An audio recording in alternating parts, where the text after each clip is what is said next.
Hello, Moxieverse. Welcome back to another episode of Behind the Brand. Today, we are taking you on a journey through all of our amazing guests that we have had this year on Behind the Brand. We have been so lucky to sit down with our clients, our friends, our coworkers, people in our networking groups, and just other really awesome community members this year, and wanted to put all of those wonderful moments into one very, very special episode to end our year. So enjoy. Welcome to Behind the Brand, the podcast for small business owners, solopreneurs, and aspiring entrepreneurs who are ready to start strong, stand out, and stay bold. I'm Taylor. I'm Kelly. And I'm Isabella, and we're part of the powerhouse team of marketers at Moxie Creative. We're taking you behind the scenes to explore what it takes to build and grow a memorable brand. Ready to get behind the brand? Let's dive in. Let's start with the story. 20 years ago, you started talking to Vinny about launching Moonshine. What finally pushed you to do it? Talking Vinny into it. I ran some numbers and gave him a really, really big number, and he looked at the big number and said, "Hey, we should do this." I said, "I know." Well, let's go back and talk about how you and Vinny started talking about Yeah, this. how you met, because I think the story of how Sip and Pass came to be is really, really special. Yeah. All right, well, yeah, it's a very fun story. We were both in the food wagon industry. He was with a snowmobile club that was out selling products, selling food to snowmobile groups and whatnot. And I had what we called the weenie wagon. We're pulling it around with I had all my kids in it, all their friends in it. And we did that for many years on our weekends through the summer to raise the extra cash to get them to college. So we're sitting up at Princeton Grass Dregs in Minnesota here, and Vinny just kept coming over year after year with this product in his hand. It was stuff that he was making at home that he developed over a 20-year time frame himself. So he's always been known for it. And every time he came over, we just had a great time. We loved it. Everybody loved it. Everybody would just talk and rave about it. He did some special things inside of it that made it just really super good, no matter what flavor he was bringing over. So we got talking quite a bit during that time frame.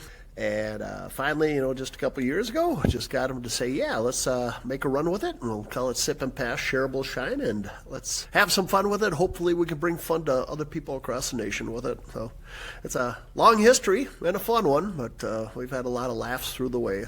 Yeah, and it's not just you and Vinny, right? You do it with your better halves, That's Polly great. and Cheryl. Yes, we have our smarter ones involved. So, yeah, that's our wives, Cheryl and Polly, are also very much a part of the company. Mm-hmm, absolutely. The Fantastic Four is what I like to call Yeah. it. So a little bit of background. The weenie wagon was not your full-time job. It was not. No, so you have a business background. And we can talk about that in a second. And Vinny is a tile layer, right? Installs. I'm sorry, what? He's a tile installer. Yes, Vinny? he is. Yep. Yeah. Yep. So I mean, he's a tradesman, and loves to make moonshine. Just an all-around fun-loving guy. And you're like, okay, this would be a great business. So why don't you talk a little bit about your background?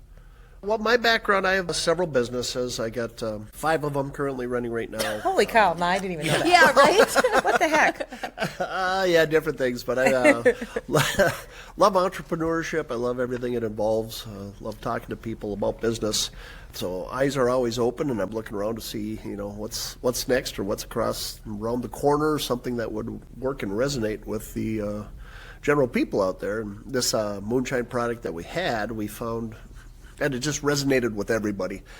We do something special with Sip and Pass. We made it where there's no alcohol burn whatsoever inside the product. So when you're drinking it, it absolutely appeals to male, female, and old generation, young generation, all across the board. It's a dangerously good product that just resonates with everybody because it's so easy to drink. It tastes great. It's not the typical burn that you're associated with strong 100% proof moonshine. It's not the moonshine that your uncle is like making in his garage. No. Although Vinny would be a fun uncle. Yeah, he would be a very fun uncle. We're not going to give up where the still is. Yeah. But okay, so that was it for you, right? You saw that difference. You just felt like it was special enough to make a go. Yes, I saw it that, Vinny, through his craftsmanship, has been really making this product year after year after year and just tweaking his recipes, and it just got better and better and better. So it's just something we wanted to bring out to other people, because if you ever want to start the fun at a party or a group gathering, it's just a wonderful way of cracking a mason jar and passing this thing around. Yeah, we know a thing or two about that. Yeah, let's just Kelly's point out wedding. that that's what we're drinking right now. And that's what got us in trouble at Kelly's wedding. Yeah. Well, there That's is a whole that. nother podcast. But, Yeah, that could be an episode in itself. so we're going to talk about how we met, how we got together. Okay. But the meetings typically happened on Friday mornings. That's when you guys were available, and that's when we came in. And so every Friday by noon, we were all drunk and had to work a few more hours to make sure we're okay to drive home. But yeah, that's what we're sipping and passing right now. We're not passing so much because it is cold and flu season. Correct. But we are have our tiny little samples here. On today's episode of Behind the Brand, we're talking about why branding matters, especially when it comes to public perception. We recently teamed up with the Public Safety Foundation to help them rebrand after years of powerful community outreach led to serious growth. And because we're a small business ourselves, we know that growth can come with challenges. One of the biggest being when your brand identity can't keep up. Through our tried and true branding process, we help the foundation establish a fresh vision, a renewed mission, and a bold new look that tells the story of who they are today. As much as I love talking about the foundation, I want to go back on some of the pieces that we talked about. And so you had mentioned that the rebrand was a necessary thing because of your commitment to helping out the police, the fire departments, the EMS services, and the brand before wasn't translating to that's a huge part of what we do. So let's talk about the rebrand, why it was necessary, why it mattered for public perception, and maybe how some things have changed since you've done the rebrand. Well, yes. Well, first of all, you guys did a kick-ass job. Well, thank you. Yeah. Yeah, it's fun. It is really fun. Our brand was good. It served its purpose. What did someone say? It almost feels like we just grew up a little bit. Yeah. Right? Yeah. And very, very common. I mean, you start out with something, the organization grows. It's been 8 years, time for a little And I refresh. think It happens all if the we time. think about the Greater St. Cloud Public Yeah. Safety Foundation started, like you talked about, it was the cop house. That's Yeah. what it was. And so when you look at the old branding, that does make sense. You know, you wanted it to be a welcoming place for the youth in the community. Like you said, you're like, it looked like a couple kids going off to school. And it did its job. But now Yeah. you've added on all these extra the layers and you're organization doing matured, so so much more. the brand needed Yeah. to mature. That's Yeah, I very love it. common. Yes. Yes. Time for a And rebrand. yeah, definitely. And I'm going to be perfectly honest. That was a lot to say. Who are you? The Greater St. Cloud Public Safety Foundation. Yes, because now you've dropped yeah, the yes. Greater St. Cloud. You're just the Public Safety Public Foundation. Safety Foundation. Very just, because in all reality, it's not about us. It's about the work that we are able to help provide. The light shines on our first responders, which is just absolutely amazing. And you're serving, Our I think when we community. think about the Greater St. Cloud, at least for me, I think it's, St. Cloud, it's Waite Park, it's Sartell, it's Sauk Rapids. That's kind of the greater, and you're serving so much. Well, you don't want to be more- limited right, in your you're service serving- area. You yeah. don't know what the future holds, Right, right? So exactly. we don't want to limit the brand or limit the Yeah. name. And that was really a big piece of it. And just to hear people's stories and their connections. And sometimes there was a little, it's all about St. Cloud. And it's, People do get kind of ishy about that around here, and that's where the Yeah. great. Then we have to add another word, Yeah. greater or Yeah. area, Yeah. and then people still feel like they're So excluded. Yeah. And it's like, no, we don't want that at all. we're trying to include, and now We we do. have 5 names. Yeah. Yes. So reduce and do more. Right. Yes. Let's not get hung up on the name, people. And then the other piece of it was, and I know when we talked, was it's not just our first responders, because we as public, they're always there when we need them, when we call them that little magical 911. But we need to be there for each other in all times, in good times and in bad. And in creating that community between, it's a first responder, we're public. I'm sorry, our first responders, they're people. They're real people. They're in our communities. They're taken for granted. Yes, We and- expect them to be there. We need them. Yeah. But then look how they were treated during all that, the Yeah. police issues and things. We need to appreciate these people, is Yeah. what you're getting Yeah, at, I think. right. And then when you had mentioned that helping the kids know that it's safe, they build the relationship, the friendships, and that's what we should have, Yeah. right? So being able to do that, it's just really fun. So it was really important that our logo embodied that. And I love how it looks like we're all holding hands. Yep. And it takes all of us, whether we are a first responder or are not, as community working together to really build a strong and healthy community. And we can do that. Yeah. So I thought it was spot on. You guys did a really good job. Yeah. Well, obviously with your input. Good, yes. Yeah, and Ken. You listened? Yes, Ken had. Yeah, it was a really awesome experience. And it was one of those things that kind of started out every time we do a brand, it's all about, trusting the process. And we say it to ourselves internally and we say it to our clients. And this one really was, because when you first came in, you sat down and it was kind of like, okay, it's going to start like this. And then as things went on, it was, maybe that's not quite right. And then it turned into where we are now. We always get there, but it really takes the full, time in the branding process to get to that end point, because throughout that time, we're asking you questions that maybe you haven't thought about, or, we're talking and things are hitting you and you're like, that's not quite right. That's not how we want to be perceived. And so it does take time to get there, but eventually you do, and it's always a great outcome. Today on Behind the Brand, we're sitting down with Joe Berg, aka Joe Boss from White Wolf Custom Apparel and Design. Joe isn't just a business owner, he's a husband, a dad, a community champion, and a whole lot of fun rolled into one. White Wolf isn't your typical custom apparel shop. Joe and his family, his wife Nancy, son Cooper, and daughter Maddie run the business together, and you can feel the personality in everything they do.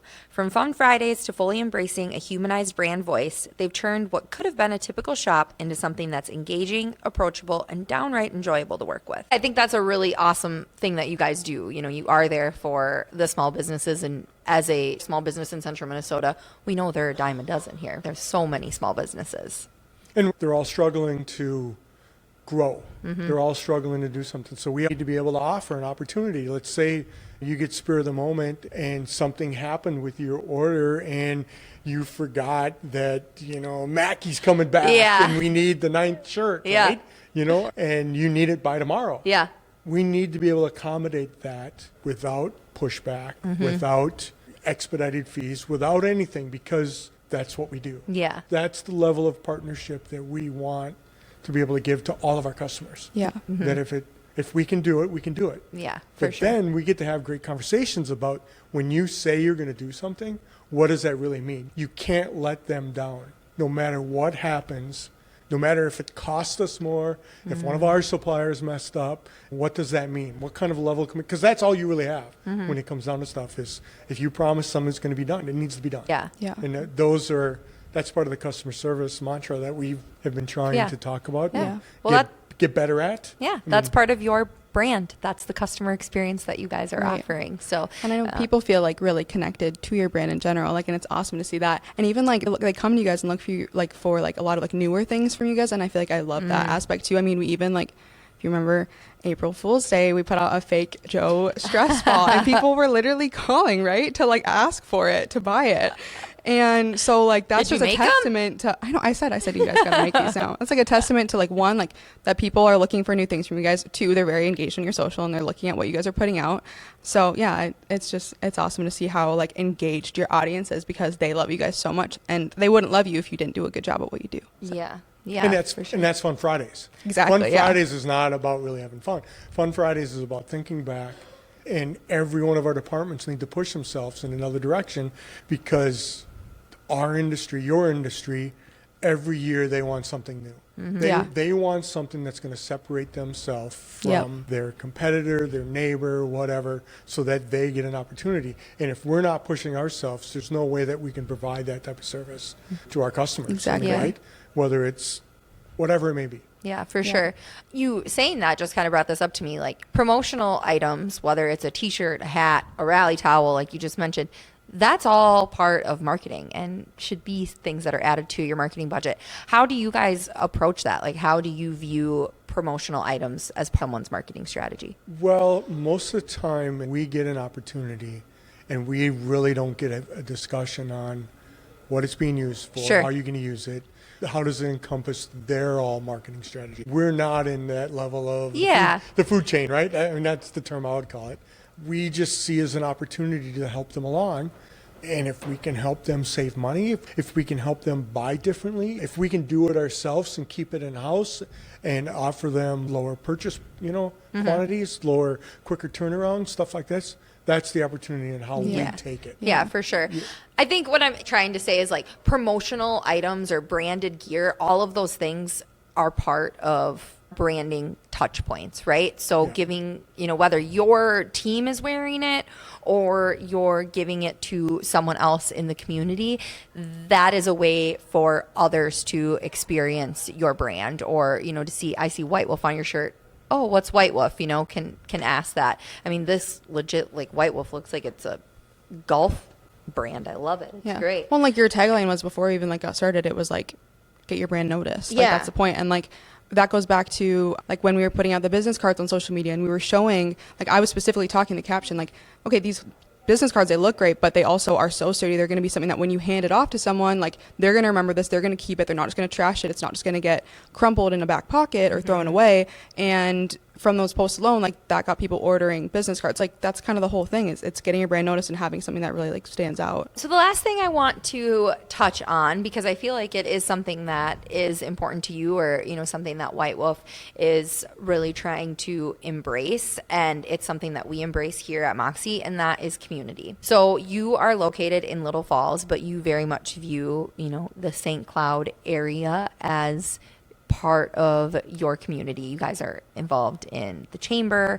which is actually how we met. We met at the Chamber Business Showcase and won some hats, and then it just blossomed into this beautiful partnership. So how has being involved in your local communities benefited your business? Being involved in the community, I would turn it differently. I'd use different words. Where Okay. being my other business is a manufacturing Yeah. business where most of my customers are not local. Yeah, for sure. Okay? So I view getting involved with the community as being a good steward. Yeah. Being a good steward, being able to give back in whatever means possible to help, whether or not you're volunteering for a nonprofit organization to help them with future fundraising efforts. We're involved with the community up in Little Falls a lot. Yeah. And now we're expanding ourselves down here into the St. Cloud area and trying to proportionally get involved with what we can do to help with that. Yeah, for whether sure. Whether it's programs, whether it's committees, whether it's helping people out. It's important to be able to give back, because it's not all about production. It's not Yeah. all about us. It's not about, you know, you have to have good community around you for everything to work. Otherwise it doesn't work. Yeah. You know? And whether or not it's us helping you, us helping another organization, I believe it's important to be able to be good stewards of the environment around you. Yeah. Otherwise it's not going to help, because Yeah. they need help too. Yes. Yeah, absolutely. No, I love that. You know, community involvement, or, you know, however you want to say it, being a good, strong stewardship of your community. That is something that's huge here with our team. We're all, you know, involved in committees. We're all sitting on boards or helping out with nonprofits. So it's really nice to be able to partner with other businesses who just get that and are willing to give back, and not just have to be like, okay, what can I take from this? What can you give? And then in turn, down the road, you receive. Giver's gain is what we say a lot. What does it take to make a bold move in your business? Our guest today knows a thing or two about taking the leap and going out on your own, and how strong branding and community involvement can fuel success. On this week's episode, you'll hear from Jason Miller, founder of Trust Real Estate Company, St. Cloud, Minnesota's newest real estate firm. And also trusting us with, you know, your vision, I think. Yeah. I think one of the things that I like about our process is, you know, we get to work with you, and we try to make this brand, it's your baby. You know, Yeah. we want it to be a part of you and make it collaborative with you. Yeah, and I'll be honest, you know, because we had talked a little before our first sit-down meeting about brand concepts, and you had given me some things to think about that I wanted to bring to the table, and I walked up the stairs that day thinking, like, I'm not going to give them anything to work with. Like, how are they going to come? I'm just a guy who, you know, works in real estate. But you ask questions, you got to know me, like, you know, and then we talked things about colors. So the colors in here even are very, very intentional. Yeah, they came from a shirt that you wore to that meeting. They did. There has never been a more like Jason Miller color palette than Yeah. the Trust color palette. But it wasn't just the shirt, right? Like both the blue and the purple have very deep meanings Yeah. to me personally. Like they have very personal ties. And to your point about like it looks so simple at the end, you know, our round concept books that you created for me with different concepts and ideas, I'll keep them forever. One, because it was fun just to see that, but it's a really good illustration for me, the same conversations I have with our clients, especially while the market's been so hot the last few years, that a lot of times people will look at the work of a realtor of you stuck a sign in the yard, the house sold the first day it went on the market, and then you collected a check at the end. Yeah. Well, people could look at this logo and say, okay, you wrote some letters and you made this color purple and you put a roof line over it and you were done. by far, that wasn't what went into No. all of this. By far, that wasn't what went into the process of getting a house ready for the market and guiding you through putting your house on the market and getting an offer on it, and negotiating that offer. Then everything happens from the offer to the closing table. So both for consumers, but even more so for my agents that I work with, like as a visual reminder, here's the 175 things that you do in every single real estate transaction. So if you ever feeling like this is easy, or there's some outside noise chirping at you, like, you don't really do a whole lot, here's everything you do in every single deal. And I think that's really important to remember. And it was the same thing with this brand creation. Is the product at the end looks simple, but we went through a lot to get there. So I think the visual reminder of those books is something, like I said, that I'll hang on to forever. Oh, I love that. Yeah, That that's makes me awesome. so happy. The branding process has become one of my absolute favorite things to do. Mo, I know you've been designing logos and building brands for years and years, but I've only been working in the agency world for 4 years. And really, when we started Moxie is when I got to sit in on these big branding, these big brand development type things. And they've just become one of my favorites. And this is exactly the reason why, everything you just said there. One of the last things that I want to touch on with you is the role that the community, especially, the greater St. Cloud community, plays in your business and your decision making, because I think that you are one of the most involved community members that we have, or, at least that we have in our client Rolodex. And it's something that's really cool to me, especially as we are trying as a team to become more involved in the community. And I think we're doing a pretty bang up job of it, but it's become something that's really important to us too.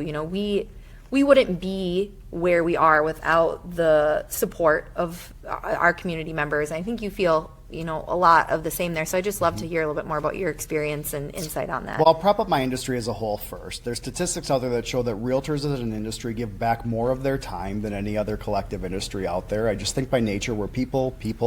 We want to be involved. We want to help. Like, that's at the core of our job and what we do. So I think my industry and my flexibility of my schedule affords that to me. But I also think on the flip side, that's part of the reason I sought out an industry like real estate, is I would have the flexibility to do those things that are still important to me. So to your point, I've been volunteering like at a local level with our Chamber of Commerce apparently since you were like 8 years old.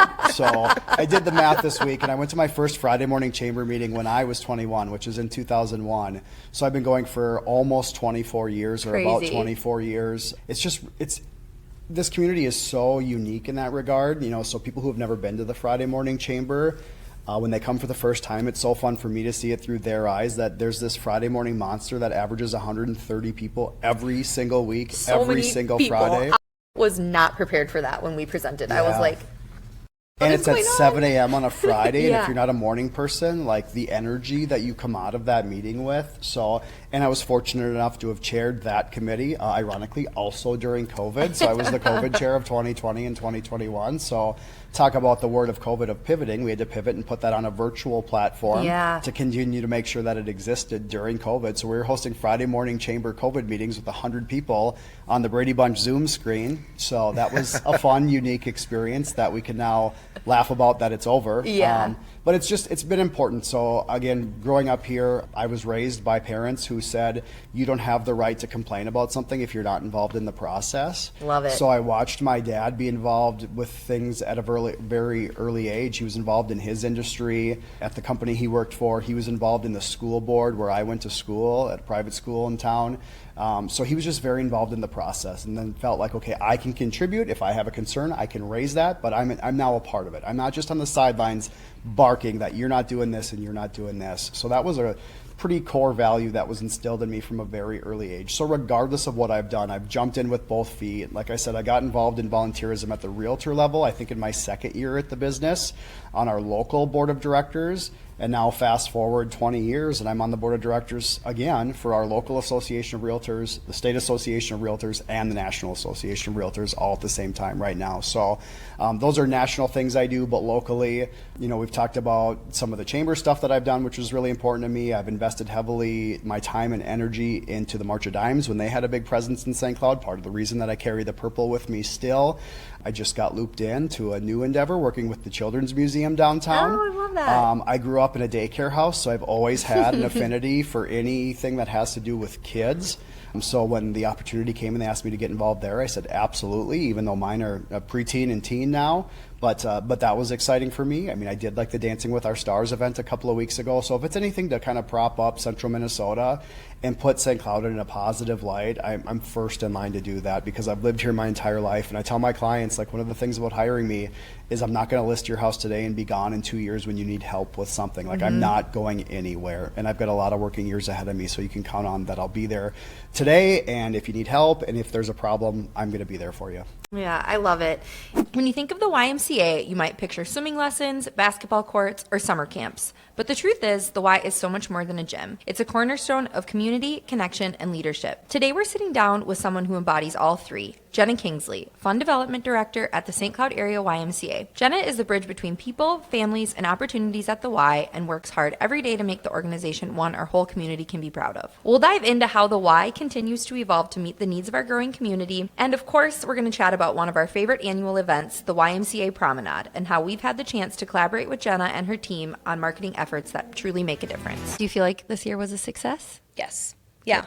Like I kind of said earlier, every year it feels like it gets better and better, and those processes fall into place, and the dollars came in, and the people had a great time. I've only gotten compliments since, so I feel successful. Right. I mean, hope you guys do too. Oh, yeah. We have to unpack the trailer yet, so I have mixed feelings. But it's tomorrow.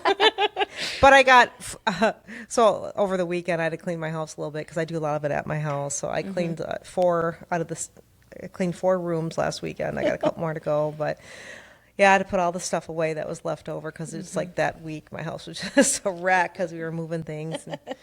But yeah, now we'll put it all away. And yeah, we're still washing tablecloths at the Y Yeah. and folding them. Yeah. I tried to. They're like tablecloths. 10-foot tablecloths, and watching me try to fold one by myself is I know, extremely because I entertaining. washed them before. Yeah. The kids on Yeah. staff came over and they're like, "Would you like some help?" And I was like, "Actually, probably." Yeah, that would be great. I think we Wonderful. should start ironing now for next year.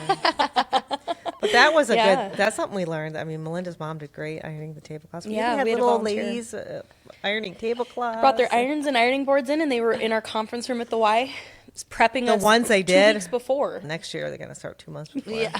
I need them to do all of them. That Yeah, was so it was great. And not that we can't, do that at the event, but having those things set in place already. Yeah. And then it also gave some excitement to, it was one of our staff is Melinda, and it was her mom and her friends who came in and did it. And it gave them excitement about the event. Yeah. And then they were watching the silent auction at home the whole night because they couldn't make it to the event. And they were looking and watching that. So I know, it's wonderful to just spread the love with everything. Yeah, so we're joking about tablecloths, but literally there's like 70 some tables. Yeah. I mean, because it's guest tables and other tables. And so I think one of your new staff members said, "So Promenade runs on tablecloths." I'm like, pretty much. Yes, it does. Pretty much, because Kelly doesn't want wrinkled tablecloths, and they did exceptionally, looked great this year. Yes, I like they that. were great. And I think we were pretty much, Thursday morning we didn't do much. We were pretty much set up Wednesday night. I mean, that was like which is record time huge. too. Yeah, it was great. things. It was great. Wonderful. Well, if someone is interested in sponsorship opportunities for any of the Y events, but I guess specifically Promenade, how would they get involved? They can reach out to me at the Y. My information is on the All About Us on the staff page. Otherwise, I'm out at community events all the time and happy to just work with anybody. So stop in at the Y, give us a call, and say that you're looking Ask for for Jenna Jenna. Kingsley. Yep. And they'll direct you to me, and we'll take any help we can get and any dollars we can get and get more people excited about this. Yeah. Well, thank you, Jenna, so much for joining us today. One thing I think that we can all take away from this episode is that community impact isn't something that happens overnight, but your involvement in organizations like the Y can really go a long way, and in this case, you're helping out the community, you're helping out families, and really giving our youth a happy and safe space to be. Absolutely. Thanks for having me. Thanks for tuning in to this week's episode of Behind the Brand. If you liked this episode, share it with a friend. If you didn't, share it with an enemy. To keep up with us, follow along on our socials. Links are in the show notes below.